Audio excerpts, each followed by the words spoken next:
çoğul ekleri, sahiplik ekleri. Sahiplik yani temellük. Temellük. İlave temellük. Bana çirkin, bana isim, mesela kalem. Kalem teri vakta ne ekesi? Ama adım kalemim liye.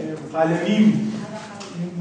هذا قلمي بعربي قلم عمر كرمانجي قلميم benim kalemim liye. Ateş söyle. Kalemin. Kalemin. Leke. Kalemi luve. Luve. Onun kalemi. Luve. Kalemimiz lenne. Bizim. Lenne.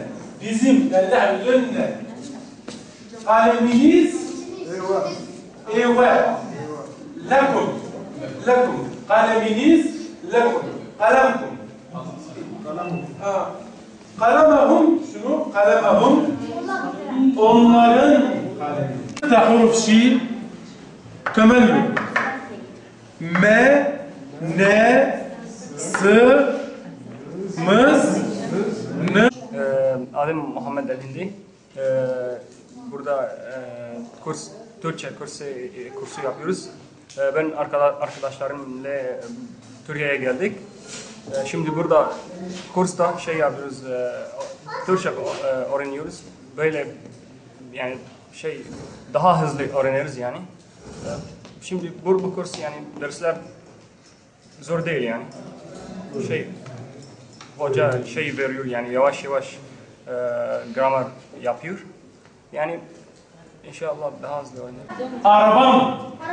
Sayarti. Sayarti. Araban. Leke. Sayaretük.